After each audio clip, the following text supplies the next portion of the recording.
Канча жыл иштеп жүрдүңүз сыртта? Мен 16 жыл жашап келдим. Чөнтөгүмдө 1200 сом менен акчам бар болчу. Ошол гумус болбосо, булар иштебейт. Саман кош керек, анткени кислород жетпей калат да. Мунуку гектарына 8000 сомдон. Бок жаман эмес, жок жаман. Жок жаман деп, ошол боктон биогумус чыгарып атабыз. 30 сантиметрди 1 гектарга бере турган болсо, 30 тонна ролун ойнойт да. Кыргызстанга келип бул жумушту кылам деп да ойлогон эмесмин да. Мынакей, бул жакта Темир жолу жана Ибраимова көчөлөрүнүн кесилишинде. Бул жакта ассоциациянын мүчөсү Улан Темиров деген байкебиз бар. Токмок шаарындагы дыйкандар үчүн көптөгөн мындай кызматтарды көргөзөт. Улан байкебиз менен толук съемка кылып сиздерге кандай кызматтарды көргөзөт, кандай суроолор менен кайрылсаңыздар болот, толук сиздерге чоң видео тартып берүүгө аракет кылабыз. Ассаламу алейкум, Улан байке. Ва алейкум ассалам, кандайсыз? Кандайсыз? Иштериңиз жакшыбы? Жакшы жүрөсүзбү? Киргенде эле ушундай бир сонун жер тозолот экен. Бул эмне айтып кетсеңиз бир жалпы? Бул биздин Москвадагы МАП деген организациябыз бар. Международный ассоциация предпринимателей. Ошол жердеги жигиттер кичине демөөрчүлүк кылып, ошол жолдун жээгине освещение кылып беришкен, бак тегип беришкен. Ал жигиттер кыргыздар бардыгы? Бардыгы мигранттар. Четте жүргөн Кыргызстан. Четте жүрүшөт, бардыгы Москвада иш кылышат. Ошолор мынакей. Бул канча болду тигилгенине? Быйыл тиккенбиз. Быйыл тиккенсиздер, Жакшы. Анан кандай пландар болуп атат? Бул жака эмне саласыз? Алдыда кандай нерселер жасалат бул жака? Эч нерсе деле салбайбыз го. Бул жерге ошо балдарды эс ала турган аянт чыгып беребиз деп оюбуз бар. Бияка ошо песочник, кичинекей карусель беребиз деп. Мына достор, эртең кыямат болот десе дагы, сен бир бак тиккенге жетиштейт, андан ары Кыргызстандын алыста жүргөн жигиттер мына ушинтип сонун жашылдандыруу үчүн өздөрүнүн салымын кошуп жаткан экен. Улан байке, сиз өзүңүз баягы МАПка жөн жерден кошулуп калган жоксуз. Сиз да сыртта жүргөн кыргызстандыксыз. Канча жыл иштеп жүрдүңүз сыртта? Мен 16 жыл жашап келдим. 16 жыл. Россияда. Россияда жашап келдим. Эмне жумуш кылдыңыз? Ишкерлик кылдык. Биринчи грузчик болуп барганбыз. Анан иштеп ошол ал жерден анан баягы ааламды каптаган ооручу көбөйдү. Ошол убакта биздин ишибиз жүрүшпөй калды. Кичине кыйынчылыкка болуп калгандан Кыргызстанга көчүп келдик да. Ошондо 2004-жылдан бери жүрдүңүзбү? 2006-жылдан. 6-жылдан бери? 2006-жылы. Жакшы, барганда грузчик болдуңуз, кийин ишкерлик өттүңүз. Анан бул жакка келгенден кийин жашоо кандай болду? Бул жакка келгенде биз деле ойлонуп жүргөнбүз. Кыргызстанда кыйын болуш керек, иштей албайбыз го деп. Кыргызстанда деле иштесе болот экен. Ошол азыркы учурда ошол баягы Кыргызстанга көчүп келгенде чөнтөгүмдө 1200 сом менен акчам бар болчу. Учуп келгендеби? Келгенде. Келгенде ошо 1200 сом акчам менен келген. Ойлогом, жумуш болбойт го деп. Бияқта деле жумуш кылса болот экен. Бул жакта деле иш көп экен. Эмгек кылган адамга мындай жумуш табылат да. Ана мынакей достор, киргенде эле ошол жакта сиздерге техникалык жактан кызматтарды көргөзөт экен. Сиздерге азыр кененирээк айтып беребиз. Улан байке, өзүңүз кулпунай айдайсызбы? Кулпунай жаңы тигел деп атабыз. Эми малина тиккенбиз. Алдыңызбы түшүн быйыл анан? Жок, быйыл толук ала элекпиз. Чырпыкты айылына тиккенбиз көлдө. Көлгө, Көлгө. Эмне үчүн көлгө? Же өзүңүз көлдөн болосузбу? Жок, мен өзүм нарындан болом. Просто мен чоң иштешкен жигиттер ошол жактан да. Өзүңүз нарында, бизнес биякта, жер көлдө. Ошондой кылып Аралаштырып аткан экенсиз. Андан сырткары мынакей өзүбүз көрүп атабыз, киргенде эле биогумус турат, Бул азыркы учурда мындай эйленип сатылып аткан биогумус, Мынакей. Көрсөңүздөр болот. Бул электрический, өзү элеп берет. Өзү элеп берет. Мынакей. Биогумус. Канчадан болуп атат азыркы учурда баалары? 15 сомдон, Биринчи келгенде эле Кыргызстанга эмне иш кылдыңыз анан? Ошол 1200 сом эле бар болчу деп атпайсызбы? 1200 сом эле акчам бар болчу, анан ошол биогумуска неме кылгам.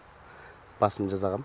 Анан 400 миңге карызга алып туруп эле баштаган болчумун. 400 миңге. 400 миңге. Канча тонна кык алдыңыз анан? 200 тонна. 200 тонна, Ошол анан карыздарды утулдук, баары жакшы. Баары жакшы. Азыр күнүнө канчадан биогумус чыгарып атасыз? Мындай килограммдап айткан жерде тонналар. 15 сомдон сатып атабыз. 1 тонна сатабыз, кээде 500 килограмм сатабыз. Бирок майда болсо деле бере бересиздер. Мындай чоң деп тоннадан эдеп. Азыр даярдап койгонбуз. Ушинтип мүшүктөргө салып, Ооба. Анан бул колуңуздагы документ Бул биогумустун мүнөздөмөсү. Мүнөздөмөсү мынакей достор. Гумус канча процент камтыйт, pH кандай, азот кандай, фосфор, калий. Мындайча айтканда, баягы клубникага керектүү нерсенин баары бар экен да. Ушул фосфор, калий, азот негизи эле өсүмдүктүн мындай өсүшүнө аябай керектүү элементтер да. Ошолордун бардык проценттери мындай көргөзүлгөн экен, абдан жогору. Эң биринчи ошол гумус керек да жердечи. Ошол гумус болбосо булар иштебейт. Негизи жердин гумусу минусовой болуп көрсөтүлөт, булар болсо плюсовой да. Азыр биздин ошол жана жерге неме берип коюп атышпайбы? Азотту, фосфорду, калийди берген күндө дагы бул гумус жок болгон үчүн иштебей калып туруп анан шорго айланат. pH жогору болуп кетет дагы. Биздин жерибиздин асылдуулугу жоголот да. Ошон үчүн жердин негизги составында гумус болуш керек. Гумуссуз булар иштебейт. Анан азыр өзгөчө көп колдонуп атышат. Ошол туура эмес болуп калат да. Ошон үчүн жерге гумус бериш керек. Гумус 7 жылга чейин иштеп берет. 7 тоннага 1 гектарга 7 тонна кетет. 1 гектарга 7 тонна кетет. 7 тонна кетет. 70 килограмм сотугуна кетет. Демек, баягы азот, калий, фосфор деп бербей, алардан биринчи демек гумусту кошуш керек дейби. Гумус болбосо неме фосфор менен калий иштебейт да негизи. Жерди даярдоо ыкмасында гумусту аралаштырыш керек экен. Ошон үчүн биринчи ошо дыйкандарга мен кеңеш берет элем. Эч кандай неме кылбай, бир эмне иш кылабыз деп атсаңар дагы жерди анализдеп койгула. Биринчи анализдеш керек. Ошо анализдегенден кийин анан эмне тиксе болот, эмне тиксе болбойт, ошону неме кылсаңар болот да. Өзүңүз дагы мисалы клубника себеп атам деп атпайсызбы? Анализ кылдыңыз, негизи анализ кылуунун жолдору кандай экен? Бир түшүндүрүп коюңузчу практикага тарап. Анализ азыр менде биздин немеде бар. Совхоз Алатоодо 3,5 гектар жерибиз бар. Ал жердин асылдуулугу аябай начар болгон үчүн эч нерсе тикпей атабыз да. Жерди биринчи даярдаш керек болуп атат. Анан бирөөлөр ойлой беришет, жер болсо эле, суу болсо эле баардык нерсе маселе чечилет депчи. Андан маселе чечилбейт. Ошон үчүн дыйкандар биринчи жерди анализ кылгыла, анан иш кылгыла. Канча тонна быйыл бияка гумус азыр даярдалган? Быйылкы жылда 50 тонна саттык. 50 тонна саттыңыздар. Сатылуу элеги канча азыр эми? Кайра 200 тонна даярдап көрүп атабыз мынакей. 200 тоннага жакын, Бул жактан сөөлжандар алынганбы же, барбы азыр? Жок, ушул быйыл эмдиги жылга даярдап атканбыз да. Бул эки ряд ошо эмки жылкыга, Бул дагы. Тиги үчүнчүсү дагы. Бул Бул ортончусу сатылып аткан турбайбы? Уже даярлар мынакей. Жерди көрсөңүздөр болот. Ушинтип неме болуп калат да. Биякта жыт калбай калат. Көктөн жыты калбай калат. Көктөн жыты калбай калат. Ошону текшериш керек негизгиси. Жакшы, мынакей достор, жөн эле гумустун бар деп сата бербей, аны анализден чыгарып, кандай составтары бар, канча проценттен камтыйт көргөзүп койгон. Улан Байкенин гумусу керек болсо, кайрылсаңыздар болот. Телефон номерлерин алдыга жазып коебуз. Андан сырткары Улан Байкен. Дайыр жолу айтып коелук. Неме кылганда, даярдаганда саман кошуш керек. Сөзсүз. Саман кошуш керек, анткени кислород жетпей калат да. Бул слой-слой кылгандабы? Слой-слой кылыш керек дагы, чтоб баягы сөлжаланга дагы жакшы атмосфера түзөп бериш керек да. А то ныкталып калганда сөлжалан иштебей калат. Үстүндө капталдарында эле иштей берет, толук жебей коет да. Ошон үчүн слой-слой кылып биз ушундай саман менен жабыш керек да. Баягы суу куюп бергенде тапталып калып анан сөлжан мындай кыймылдай албай калат окшойт дейсиң, Жок, жалкоолонуп калат да. Иштегиси келбей калат да. Түшүнүктүү. Толук. Бул жакта эмне бар эми азыр? Бул жерде биздин рассадник деп айтабызбы, же кичинекей бакчабыз деп айтабызбы? Клубника сорттору Улан Байке. Бул клери. Ошол көлдүн шартына клери ылайыктуу экен.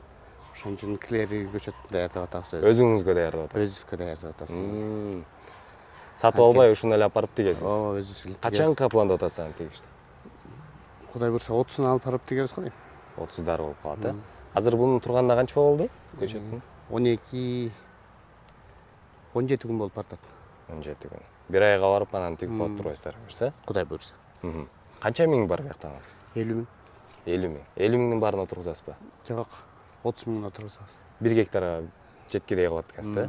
Негизи буларды каяктан жуулуп келдиңиз эми мурутчаларды? Мурутчаларды ошол Фригадан чыккан F1 деп коет. Ошол F1 кылдык. А Фрига көчөтү өзүңүздө бар беле? Жок, бизде жок болчу. Биз немеден алдык, Молдовановкадан, Самат деген жигиттен алдык. Сон эмнеге Фрига көчөттү мурутчаларын алдыңыз болмойт? Обычный эле көчөттү эмес. Жок, эми жакшы болсун деп атабыз да. Биз деле өзүбүз ошол тармакта иштеп аткандан кийин кандай деп түшүндүрсөм болот эми. Түшүмдүүлүгү жогору болот. Түшүмдүүлүгү жогору болот деп. Оору сыркоодон алысыраак болот бираз. Ооба. Андан сырткары техникалык дагы көптөгөн кызматтарды көргөзөт экенсиз. Ошолор жөнүндө кенен айтып берсеңиз, Градообразовательбиз бар. Градка жасап беребиз. Бул жерде эмне деп айтат? Фреза деп айтылат. Ошо мульча кылып беребиз. Чыгып жерди баарын даярдап беребиз. Тракторлор стартта экен азыр көчөдө даяр. Буйрса. Бирөө келип туруп эле кеттик десе кеткенге даярсыз. Бул топуракты толук майдалабай кое турган болсо пленканы айырып баштайт да. Анан градка дагы түз болбой калат. Ооба. Мындай ийилген жактары туура эмес болуп калат. Мунун кызматы кандай анан азыр көчөдө? Мунуку гектарына 8 миң сомдон. Соляркасы менен чогуу? Общий эле тракторубуз бар, 8 миң сом алабыз. Градка образователь бир күнгө 25 миң сом. 25 миң сом. Анан бул услугаларды көп эле адамдар колдонуп атабы азыр көчөрдө? Азыр ошо Баткенден жаңы келди биздики. Баткенге барып иштеп келди. Баткенге барып келди. Ал жакта бүтүрүп келдиңиздерби? Толук бүткөн жок, эми алар дагы көбүрөөк убакыт болуп калган үчүн. Токмоктон сырткары шаарларга чыга бересиз башка жакка? Чыгарабыз. Региондорго. Просто барып немени көрөбүз да, жеринчи. Жерин көрмөйүнчө болбойт экен. Анткени чүйдүн жери негизи таштак болгон үчүн градканын шнектерди айырып кетет экен да. Таш. Ошон үчүн. Таштак жерлерге мындай бир аз токтолосуз, ойлоносуздар. Көлдүн жери жакшы да. Түпкө алып кетишет. Өздөрү 15 миңге беребиз. Градканы өзүнө эле жүктөп кетишет дагы өздөрү иштетип келишет. Аяктыкы ташы жок. Чүйдүн ташы көп да. Ошол кызматтардын арасында эле капельный лентабыз бар. Пленкабыз бар. Анан жерди семиртүүчү эң негизги жакшы нерсе да ушул фацеля деген урук бар. Ооба. Дыйкандарга аябай керектүү нерсе да бул. Сиз сеп көрдүңүзбү өзүңүз фацелияны? Чыктыбы? Жакшы эле. Чыкты. Баары жакшы чыкты. Фацелия канча мына эмеге чейин өстү сизде? Бою 30 сантиметрге чейин өсөт. 30 сантиметрди 1 гектарга бере турган болсо 30 тонна ролун ойнойт да. 30 тонна кыктын. Бул баягы эрте жазда эле септирип коюп, анан чыкканда эле чаптырып 45 күндө эле чабылат. 45 күндө эле. Анан кайра жерге бериш керек. Бир жылда кайра себе берсе болобу? Айтып туруп эле. 2 жолу сепсе болот. 2 жолу сепсе болот. Жер тазаланып калат экен дедим. Жер тазаланып калат, анан бунун эң жакшы нерсеси антисептик да. Бул жерди даарылайт. Мына азыр бизде картошкадан сепкенден кийин картошкада оорулар көп болуп, ичинен кургак чирик болот го. Ошол кургак чирикти даарылай турган жок. Булар каяктан келет? Булар баары Россиядан келишет. Бүт бар Россия. Лентадагы тиги анан ошол бир көңүл буруп койчу дыйкандарга айта турган нерсе да. Могу 8 дегенди алыш керек да. Бул деген талшнасы да. Эменин миллиметр 8 жок 8 миллиметр деп айтканга туура болобу же кандай? Бул негизи могу шлангдын калыңдыгы ошондой да, 8 болуш керек. Аты 6лык көп сатылып атат. Анан 6лыктарды айырмасы эмнеде? Чычкан тиштеп койсо эле жыртылып калабы? Жыртылып калат экен да. Анан атмосфера көп болуп калса дагы атмосфера болсо дагы кармабай калат да. Ошон үчүн ушулга аябай көп чыгым болуп кетет да. Биз Чүй Токмок шаарындабыз. Бул биздин команда. Мынакей ушул кызматтардын баарын аткарабыз. Трактор исполнительдерибиз бар. Ар бирибиздин өзүбүздүн ишибиз бар. Күнүгө кызматтабыз. Салык байке сиз да сүйлөп коюң. Ооба, айыл чарбасына караштуу эгерде мындай өсүмдүктөр өстүрө турган болсок айрылсаңыздар болот. Услуг трактора деп ар кандай техникалардан жардам бар. Жардам беребиз. Исмерек Ибраимова 89, Кайрыл саңар болот. Жазылуу, плакат илип турат. Ооба, Токмок шаары бу. Улан байке, не үчүн азыр ошо мына клубника бизнесин баштап аттырсыз, малина тиккен экенсиз буга чейинчи трактор менен кызматтарды көргөзүп жатасыз. Ушул бизнеске келдиңиз. Ушул бизнеске биздин негизги баягы түрткү болгон Абдулла Ташиевич деген биздин бир байкебиз бар да. Ошол кишинин көп сабаттарын алып ошондо анан кызыгуу пайда болду да.